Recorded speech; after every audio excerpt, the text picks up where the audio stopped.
नमस्कार, good evening to all. आज इस वीडियो में विलियम शेक्सपियर के सोनेट 138 के एमसीक्यूज करेंगे हम। अभी हम लोगों ने क्लास में डिस्कशन किया था इस सोनेट को। मेन थीम क्या है, सेटिंग क्या है, हिस्टोरिकल बैकग्राउंड क्या है और कौन कौन से डिवाइसेस यूज़ हुई हैं। तो अब हम देखते हैं एग्ज़ाम पॉइंट ऑफ व्यू से कि इसमें कैसे कैसे क्वेश्चंस बन सकते हैं, उसके अकॉर्डिंग क्या क्या आंसर्स बनेंगे।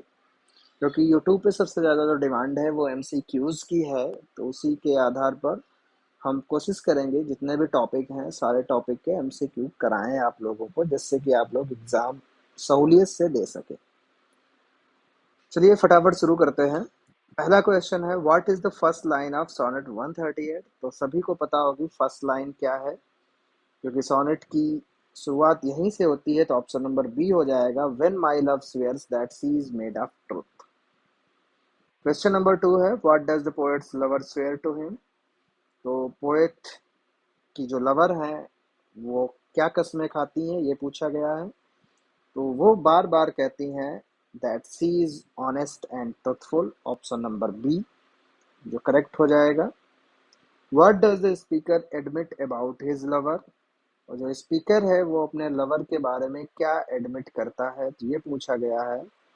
तो वो एडमिट करता है कि सी लाइज, मतलब वो कहती है कि वो ट्रुथफुल है, ऑनेस्ट है, लेकिन वो कहता है कि सी लाइज, वो झूठ बोलती है।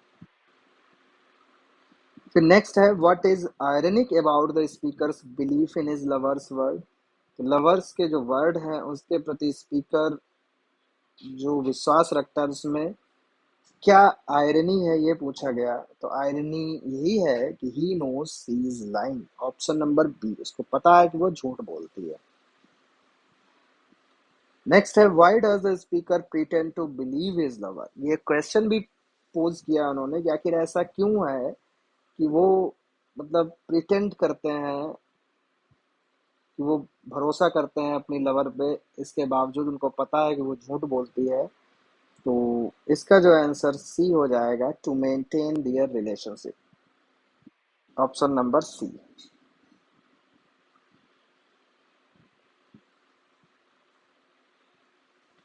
नेक्स्ट है six, what does the speaker lie about.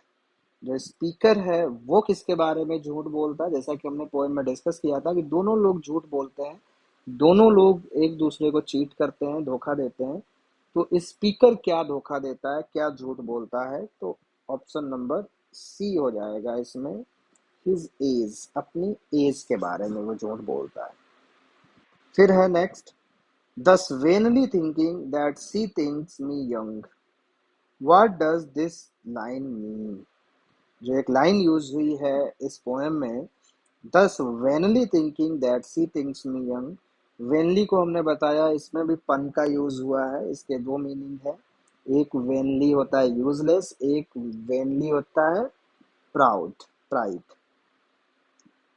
तो इसमें जो है कहता है कि thus vainly thinking that she thinks me young, what does this line mean.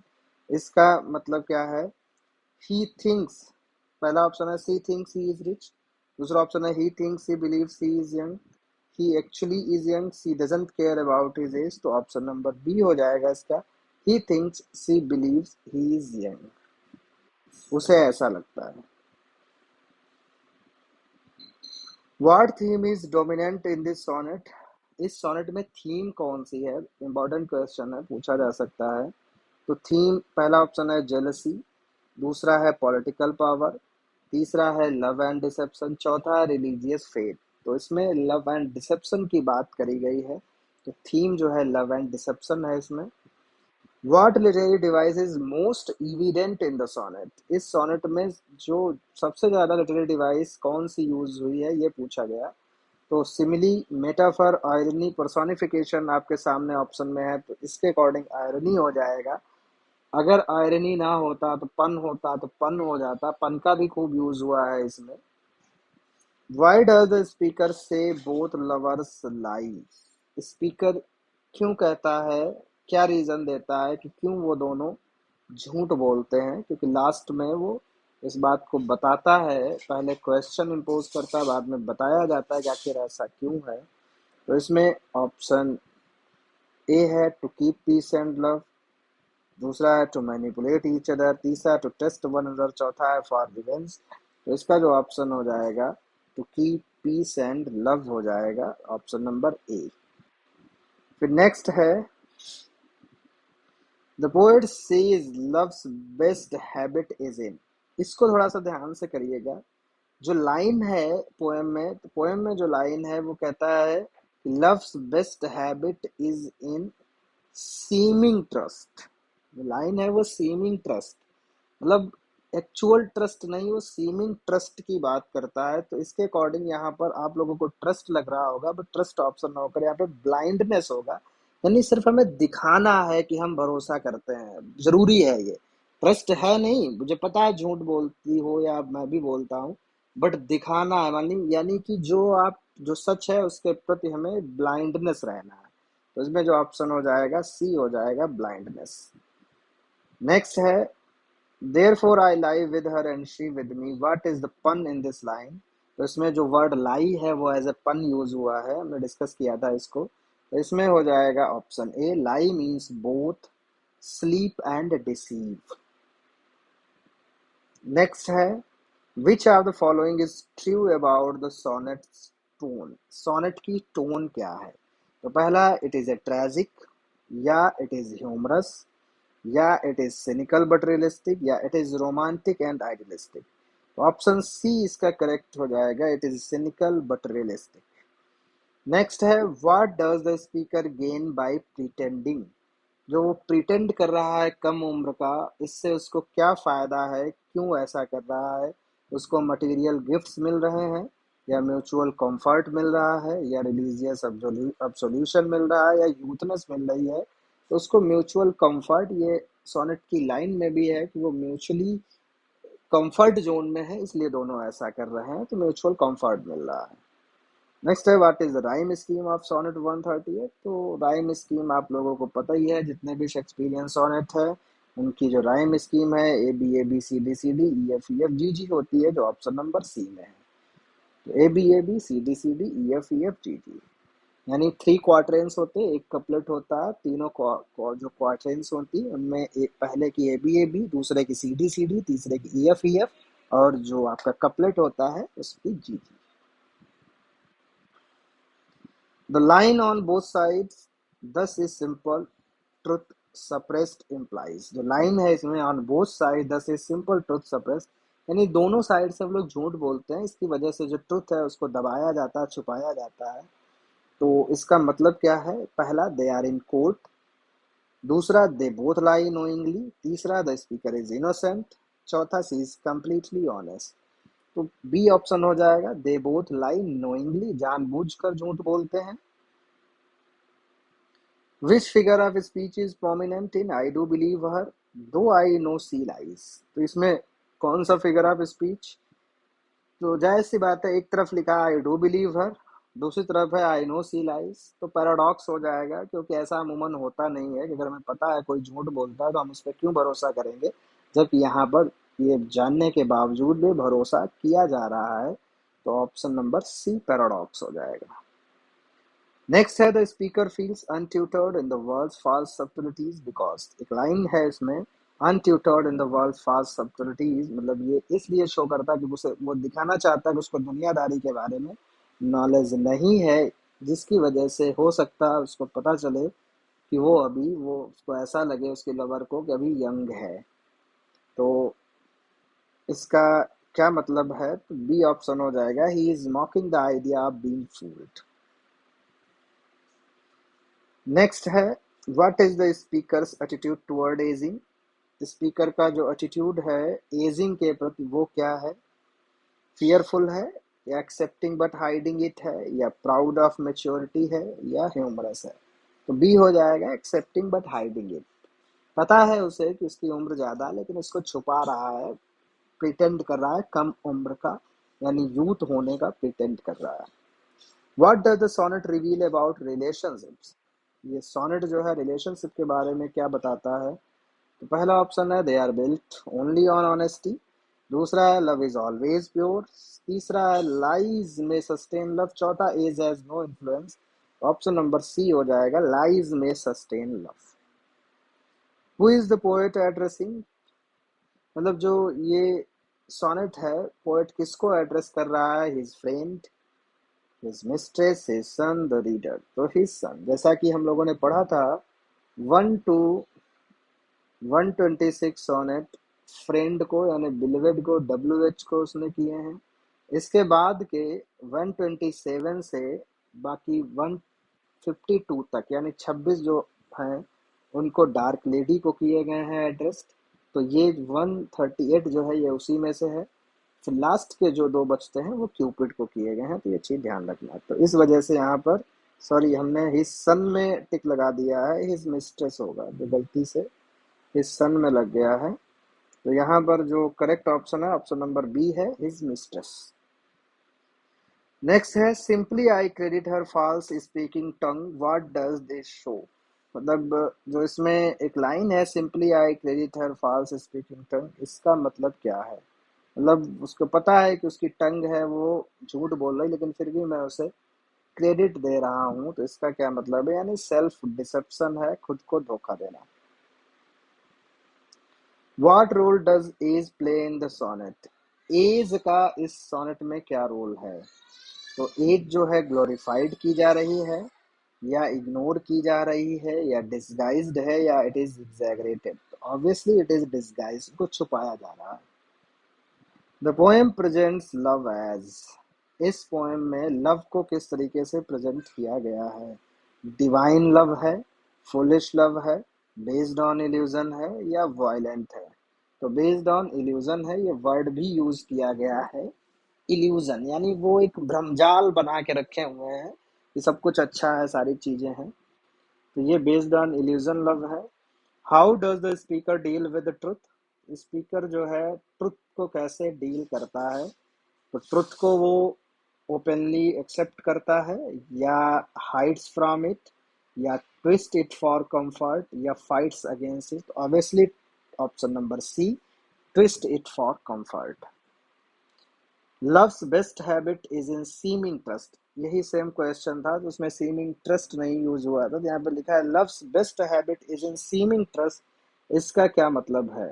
तो पहला है trust is essential in love, pretending trust is part of love. फिर तीसरा है ट्रस्ट नेवर एग्जिस्ट, चौथा है लव इज ब्लाइंड। तो pretending trust is part of love, B, जो कि एक तरीके की थीम भी है इस सोनेट की। What is structure of this sonnet, simple है, शेक्सपियरियन सोनेट है, ऑप्शन नंबर सी हो जाएगा। द सोनेट एंड्स विद, तो जितने भी शेक्सपियरियन सोनेट हैं वो हीरोइक कपलेट से एंड होते हैं, तो ऑप्शन बी हो जाएगा।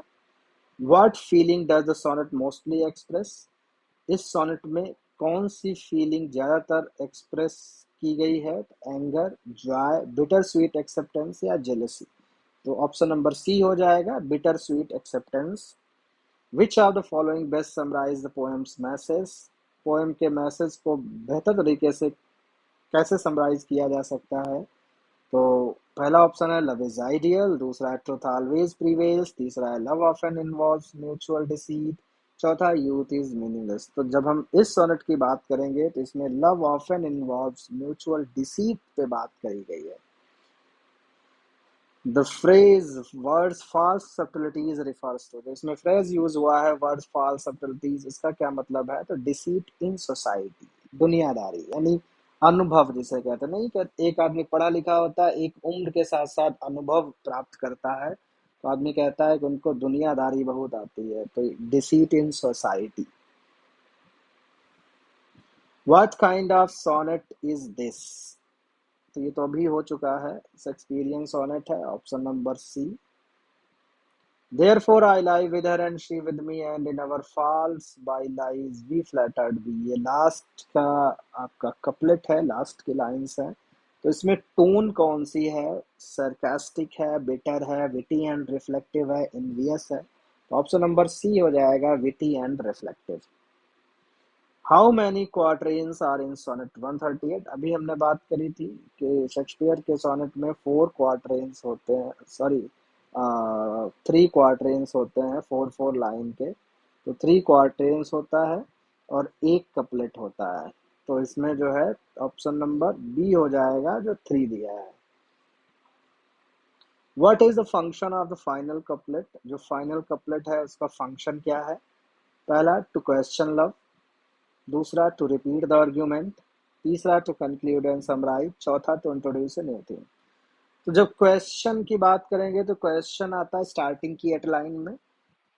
लास्ट में जैसे दिया है टू इंट्रोड्यूस न्यू थीम, ये सेस्टस में आता है, जो 6 लाइन जहाँ से शुरू होती है। लास्ट की जो लाइन है यानी जो आपका कपलेट होता है वो टू कंक्लूड एंड समराइज करता है। ऑप्शन सी सही हो जाएगा इसका। The poem is part of which larger collection? Poet किसका एक हिस्सा है? तो शेक्सपियर सोनेट का एक हिस्सा है। फिर है what poetic device is used in दो आई नो सी लाइज? इसमें कौन सी पोएटिक डिवाइस यूज हुई है? तो ऑब्वियसली आयरनी का यूज किया गया है। ऑप्शन बी हो जाएगा। The lovers in the sonnet are, lovers कौन है इसमें? तो स्ट्रेंजर्स हैं, ऑनेस्ट फ्रेंड्स हैं, म्यूचुअली डिसीविंग पार्टनर्स हैं, न्यूली वेड्स हैं। तो mutually deceiving partners option C हो जाएगा।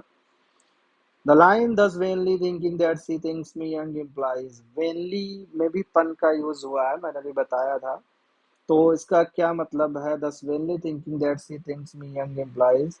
पहला है the lover is old and pretends otherwise. दूसरा है the lover wants to leave. तीसरा है द स्पीकर इज जेलस। चौथा है the lover is honest. Option number A हो जाएगा the lover is old and pretends otherwise. Next question है but wherefore says she is not she is unjust, what does this mean? ये question impose किया जाता है तो फिर बाद में उसी का रिप्लाई दिया जाता है कपलेट में। तो क्यों, इसका क्या मतलब है? तो इसमें मतलब है why doesn't she admit she lies, या why does she love me, या why is she unjust to others, why I unjust. तो पहला है why doesn't she admit she lies, वो इसको एक्सेप्ट क्यों नहीं करती, एडमिट क्यों नहीं करती, वो झूठ बोलती है। Which feeling does Shakespeare avoid in this sonnet? तो बी हो जाएगा रेज, रेज की जो फीलिंग है वो उसमें नहीं है। नेक्स्ट है आपका what does the speaker's willingness to believe lies so? तो इसमें वीकनेस है ऑप्शन वन।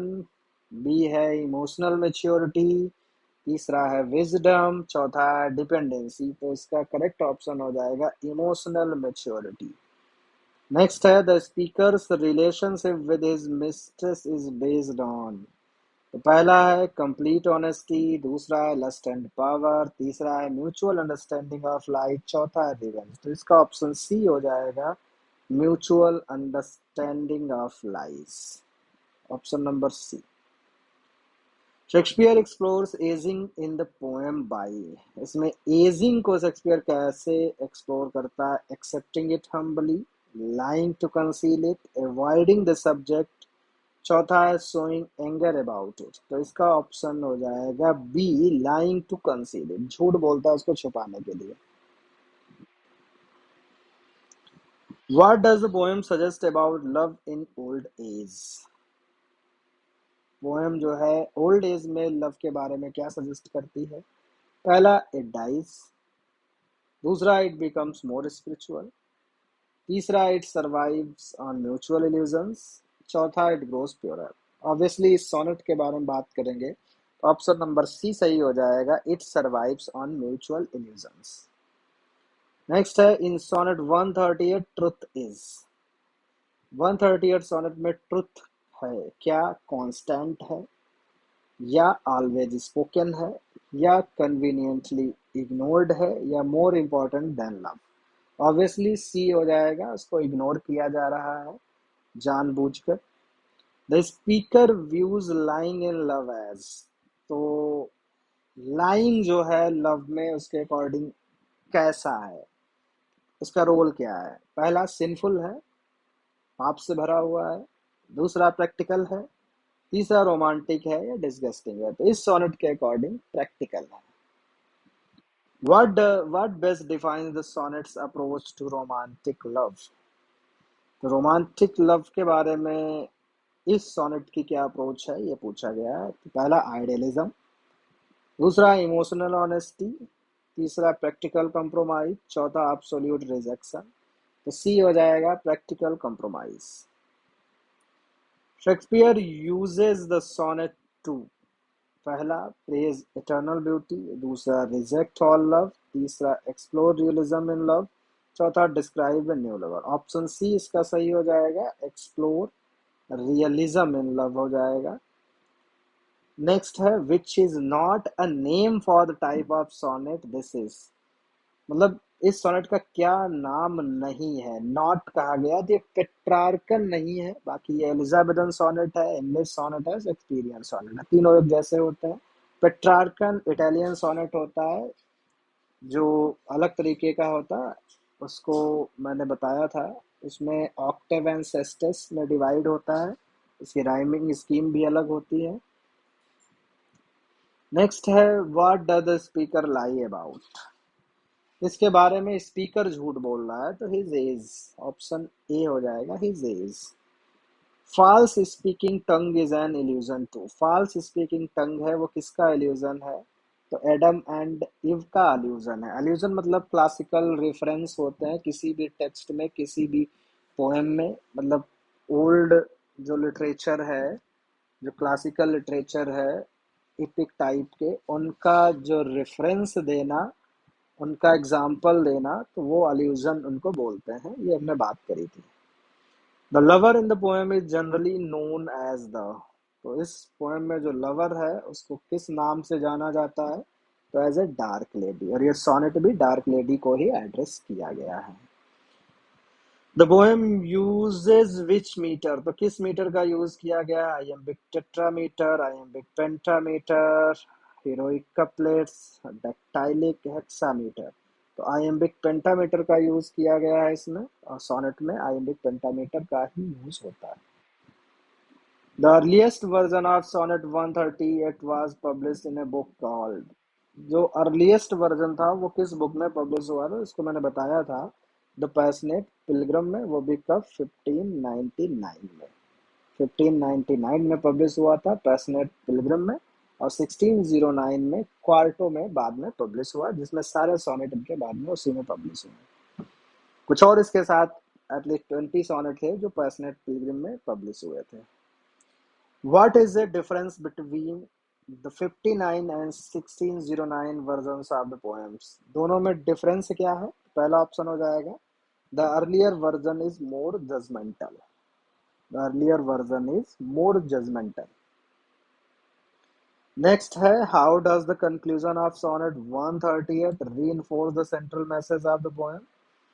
तो जो कंक्लूजन है सोनेट का किस चीज पे, किस सेंट्रल मैसेज पे वो फोर्स कर रहा है? तो पहला, the conclusion of Sonnet 138 enforces the central message by emphasizing honesty and transparency. Honesty and transparency की बिल्कुल बात नहीं करी गई है। Next है the conclusion of Sonnet 138 reinforces the central message by highlighting the importance of communication. इसकी भी बात नहीं करी गई है। The conclusion of Sonnet 138 reinforces the central message by accepting mutual deception in the relationship. इसी की बात करी गई है, म्यूचुअल डिसेप्शन की बात करी गई, तो ऑप्शन सी हो जाएगा। फिर भी हम ऑप्शन डी भी पढ़ लेते हैं एक बार। The conclusion of Sonnet 138 reinforces the central message by promoting forgiveness and understanding. ये भी नहीं होगा तो ऑप्शन सी इसका बिल्कुल करेक्ट हो जाएगा, इसका ऑप्शन सी हो जाएगा। नेक्स्ट है आपका how does the poet use deception in sonnet 138 to convey the theme of love. Deception को कैसे यूज किया जाता है थीम को कन्वे करने के लिए इस सोनेट में? तो पहला है the poet uses deception by pretending to love but actually seeking revenge. तो रिवेंज की तो ऐसी कोई बात नहीं, बदला तो ले नहीं रहा है वो। The poet uses deception by manipulating the partner's emotions to gain control, उस पर कंट्रोल करने के लिए उसके इमोशंस को मैनिपुलेट कर रहा है। The poet uses deception by revealing the truth about the relationship and causing conflict. वो इसलिए डिसेप्शन का यूज कर रहा है कि वो ट्रुथ को रिवील करना चाहता है एक रिलेशनशिप के बारे में। The poet uses deception by acknowledging the falsehood in the relationship but accepting it to maintain harmony. बिल्कुल इसी की बात करेंगे, हार्मनी को मेंटेन करने के लिए डिसेप्शन का यूज किया गया है, तो ऑप्शन डी इसका करेक्ट हो जाएगा। What is the tone of sonnet 138? Tone क्या है? रोमांटिक एंड सेंटिमेंटल है, या आयरनिक एंड सिनिकल है, या जॉयफुल एंड ऑप्टिमिस्टिक है, या मेलॉन्कली एंड रिग्रेटफुल है? तो आयरनिक एंड सिनिकल, ये आई थिंक पहले भी आ चुका है क्वेश्चन ऊपर, तो आयरनिक एंड सिनिकल इसकी टोन है। ये कुछ 58 क्वेश्चंस थे। अब इसके अलावा हमें लगता है कुछ भी नहीं छूटा है इस सोनेट में। तो शेक्सपियर के दोनों सोनेट हो चुके हैं, तो आप लोग इसको ध्यान से पढ़ लीजिए, पिछला भी वीडियो देख लीजिए। और जिसको डिटेल में समझना है वो क्लास भी ज्वाइन कर सकता है, ऑनलाइन क्लासेस चल रही हैं। उसके लिए एक लिंक है मेरा, और अगर किसी को ज्वाइन करना है तो मेरे नंबर पे कांटेक्ट कर सकता है, 9451940747 मेरा कांटेक्ट नंबर है। कल मैं स्टार्ट करूंगा जॉन मिल्टन का जो सोनेट है ऑन इज ब्लाइंडनेस।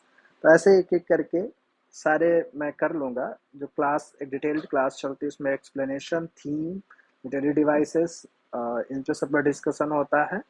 एमसीक्यू वो क्लास में भी हम कराते हैं और वीडियो में भी लेके आते हैं। डिटेल में पढ़ना है तो आप बैच ज्वाइन कर सकते हैं, बाकी ऐसे आपको एमसीक्यूज मिलते रहेंगे।